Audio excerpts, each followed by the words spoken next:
and welcome to another episode of the Cinema Scoop podcast with Sam and Jordan. And today we will be talking about Megalopolis, the new film from Francis Ford Coppola, starring Adam Driver and a lot of other people we'll talk about in a little bit. But first, we'll get Jordan's first reactions. What did you think about Megalopolis? Yeah, so I think, my expectations for what this movie was going to be was really low. I think I was anticipating something really horrible just because the reviews for this movie a lot of them have been really funny coming out about just how horrible this movie is and how much of like a clusterfuck it is and how it's ridiculous and strange, makes no sense, all this other stuff. And so I think my expectations were really, really low, and I was just very pleasantly surprised at how much I enjoyed it. You saw it first. Yeah, I liked it. There's a lot of things going on. So it's Francis Ford Coppola was trying to make this movie for many, many years. Since like the late 70s. Yeah, he started to have the idea when he was making Apocalypse Now in 79 or whatever. And then there was multiple times where they started to have actors signed on and they just didn't make it. And then yeah, it's like a reported $120 million budget, which is the most ever for like an independent movie. And he had to sell off some of his wine company just to get finances for this film.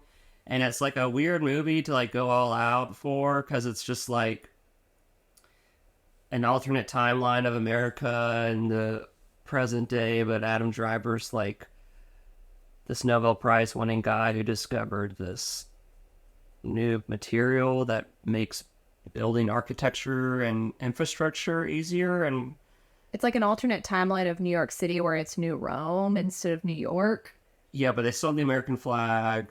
Yeah. But while I was watching it, I was assuming it was in the near future, but actually it's set in 2024, but just like an alternate timeline. Alternate present day. We'll get into it, but I really liked the performances. I felt like a lot of the movie was, you were trying to figure out what it was trying to do and what parts you were trying to care about, but I really liked it for the performances of Aubrey Plaza, Shia LaBeouf, Adam Driver. Really, everyone was pretty good. There's a lot of funny moments that are replayable in my mind, like how Adam Driver says at the club. Yeah, that whole interaction is forever ingrained in my memory. That scene specifically, which if you don't know what we're talking about, it's just this it's this scene where Adam Driver is talking to the main character that's a woman. Natalie Emmanuel is her name. And they're sort of having somewhat of a tiff. And I don't remember the exact wording of how he says it, but he says something to the effect of, I forget what exactly. Yeah, so basically she's the daughter of the mayor, who is played by Giancarlo Esposito, and the mayor and Adam Driver are kind of have differing opinions on how to approach the future and how to make the city a better place. And she goes over to where Adam Driver is to kind of learn more about it and potentially work for it, which she eventually does. But she mentions how she only had 1 year of medical school and dropped out and didn't really want to be a doctor or learn more about biology. And so Adam Driver kind of belittles her and is you think 1 year of medical school gives you the right, entitles you to plow through my Emersonian mind or something. Whatever Emersonian means. Like Ralph Waldo Emerson. Oh, okay. Which is it would be like me saying I have a Tolkien-ish mind. Okay. It's just a very weird thing to say. The dialogue in this movie is pretty bad, but I remember when the Star Wars prequels came out, and a lot of people complained about the dialogue. We rewatched it's pretty bad still, but it's almost like when you have bad dialogue, it's actually, in my opinion, it's not necessarily that bad of a thing, because it can sometimes become more of a capture of the moment of them communicating with each other, and that it's so bizarre or strange, you kind of remember it better, or it's kind of unique to the movie. And so just how Adam Driver says the club is really funny, and Yeah, he says, does that entitle you to plow through the something of my Emersonian mind? And she's like, entitles me. And he's like, yes. Like, Yeah. and that happens like 3 times where he says yes 3 times. And then he's like, so go back to the club. Yeah, it's already There making it's its way on all. TikTok. Oh, it's like a sound bite at this point. I'll have it memorized in like 4 days. Give me time. Okay, so I need to talk about Aubrey Plaza for a moment. Go 'cause for it. She became an all-timer with this performance. Wow, platinum. She was already She like was an already- all-timer in my brain as far as like if she's in something, I'm probably gonna watch it. Just 'cause Yeah. I like her personality as a person. Yeah, all of her stuff is from TV though, like White Lotus and Parks and Rec. She's incredible in White Lotus. Yes, but this was like just another banger performance in the cinema landscape, and like she's basically playing this whacked out, power hungry journalist, and she's trying to get with Adam Driver's character, but he's kind of like pushing her away, and so she is like, let me get with John Voight, who's apparently the most wealthiest man in the world in this movie. And John Voight has 4 grandchildren, 3 granddaughters. One of them is played by Chloe Fineman, and the grandson is Shia LaBeouf. And so Shia LaBeouf and Aubrey Plaza kind of team up and try to use each other to, like, Take down John Boyd. yeah. Yeah, and But like what both of them are doing in this movie, if you can lean into what they're doing as their characters, I feel like you'll like this movie and just enjoy it for being chaotic and crazy. And I don't know, that's one of the reasons I really liked it, was just their performances, but it also like encapsulated how the movie felt chaotic and weird. But it was very good to me. yeah.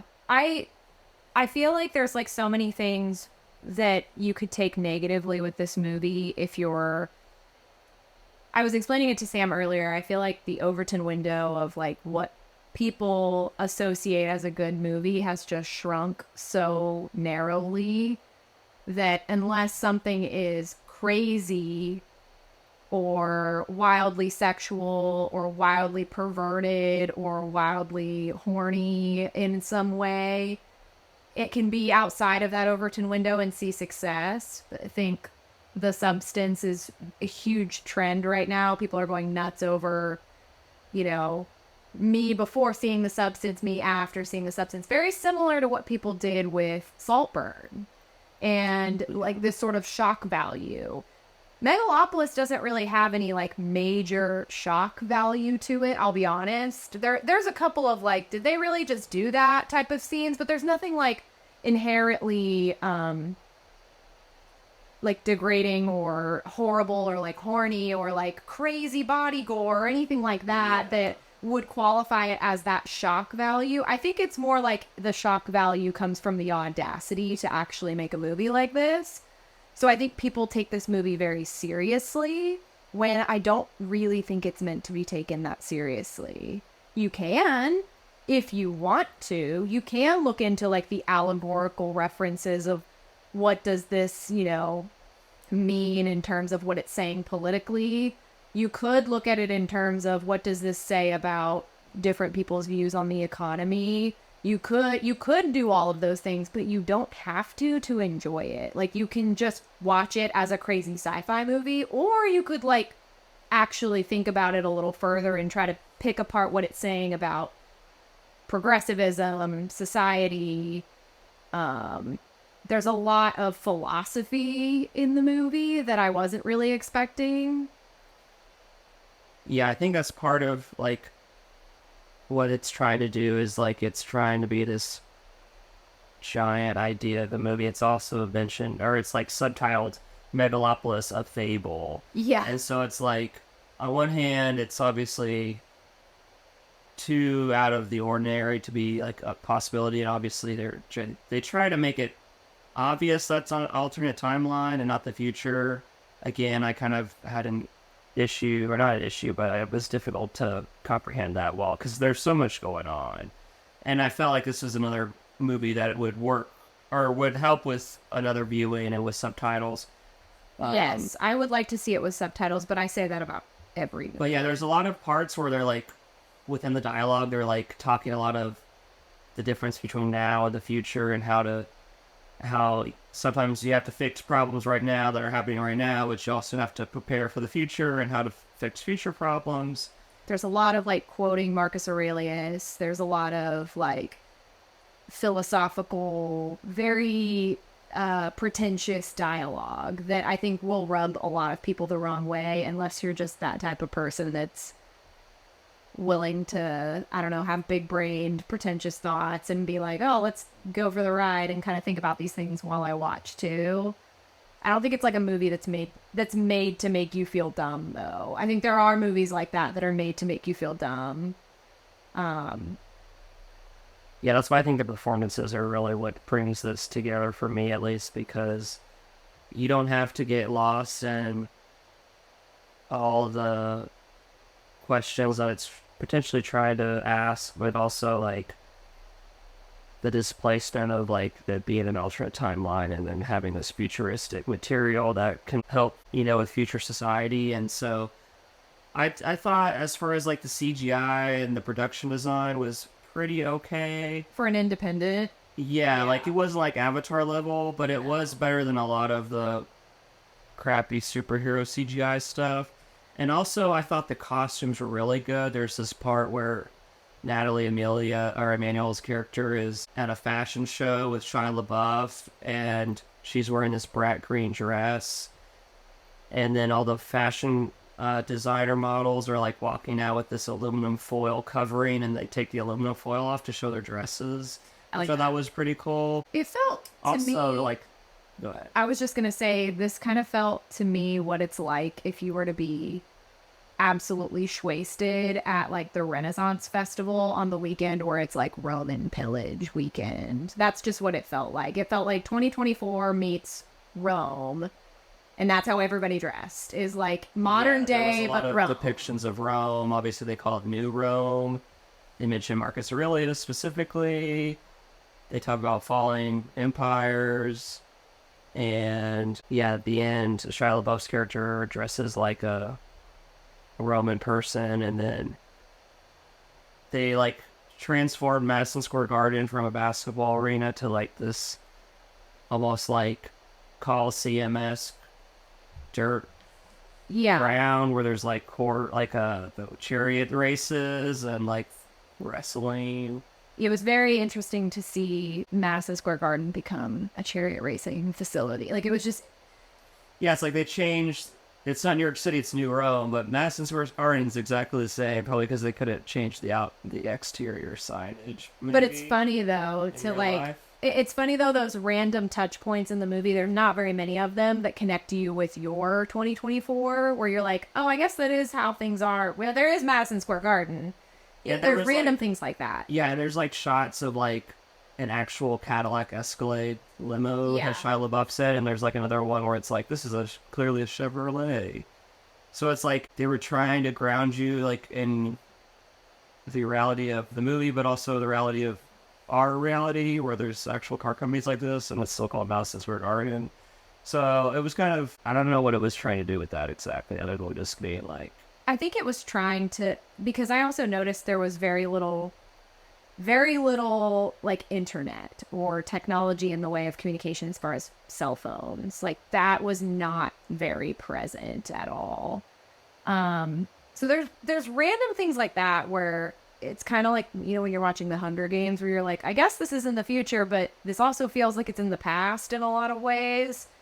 And for me, I don't really mind those types of things. I'm very good at suspending disbelief when it comes to movies, especially sci-fi or fantasy, just because, it's kind of fun to just let your brain escape. And I think that's a point that I'm trying to string together, is that you can view this movie in like a big brained type of way and try to pick it apart philosophically, or you could just like kind of have fun with like a modern day New Rome sci-fi movie where every character is kind of acting insane, and the dialogue is really funny most of the time.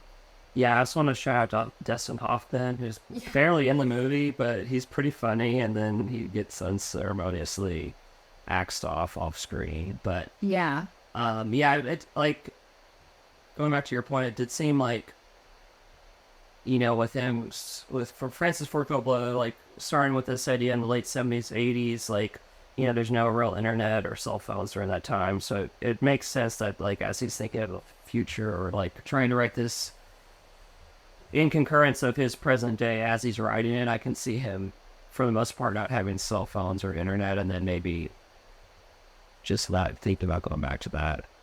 I also, yeah, I also kept thinking about parallels between, if it's a fable, if it's sort of like a representation, if you will, of like how our society has modernized and the folly of that. I was thinking as I was watching it, like, who would this character be in real life? And it was just really funny to consider that I forget the character's name, but the one like virginal singer girl, you'd mentioned it. You're like, she kind of like has a JoJo Siwa thing where she ends up being like a bad girl. Cyrus. Or a Miley Cyrus thing where she like has to remarket herself as like a bad girl once she has like a scandal. Yeah, Grace Vanderwall. Yeah. And I was also thinking about how, I think John Voight's character could easily be seen as like a slightly redeemable Trump in some ways. It's really obvious to me that, Aubrey Plaza's character, Wow Platinum, being a corrupt journalist is very Megyn Kelly. And so it was just interesting to draw some of those parallels. I kept thinking of Shia LaBeouf as kind of like, I don't know, like a weird drag queen version of like Donald Trump Jr. or like George Santos or something, where you're like, who are you and what are you doing? And you're so strange, but you're like up for chaos. Like, yeah, he's like the spoiled brat of the whole movie. Yes. He's like constantly sowing seeds of division. Yeah, and he's like super rich, and he's gonna presumably inherit everything or start running the company.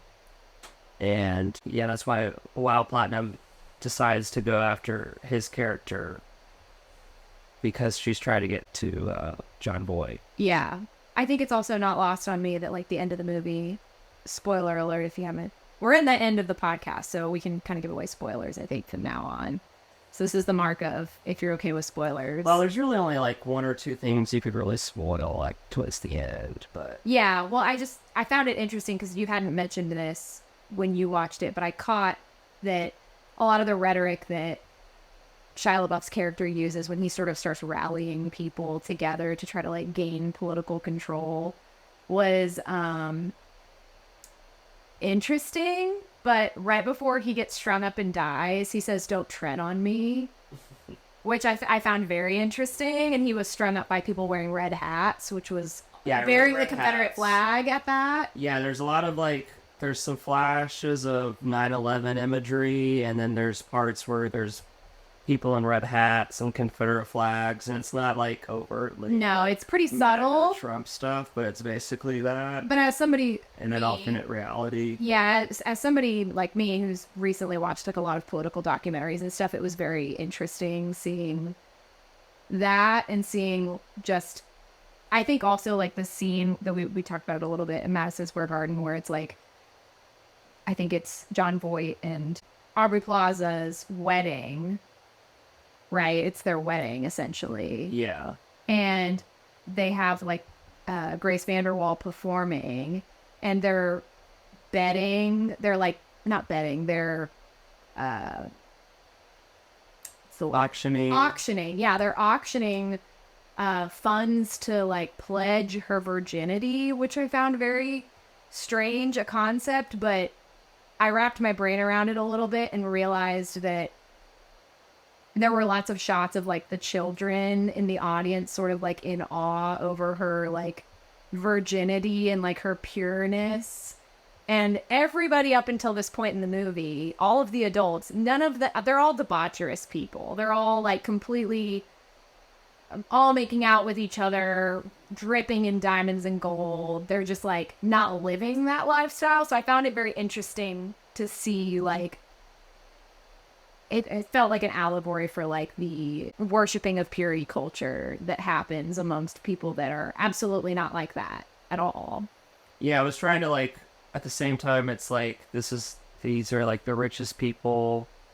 They were trying there was parts where they were like showing people on the street like presumably hungry, homeless, or tired, or like needing assistance, and across the street is all the rich people going into Madison Square Garden, and like with it being the wedding ceremony or like reception, it's like they're flashing their wealth and like the issues with society, but then and like what comes with that is like you said, a lot of them are practicing debauchery lifestyles, but then they're like on the other hand celebrating this presumably a virgin with these other girls. Yeah. It was just an interesting take on that subject. And again, like I said, you can just watch this part of the movie and find it weird and interesting, and it feels a little bit like something out of the Hunger Games to watch and be like, huh, that's weird. Or if you like think about it for just like a little bit, it's like, okay, that's saying something. And there's a lot of just different threads to pull like that in this movie that made it interesting enough that I just couldn't dislike it. There was just a lot of random things like that.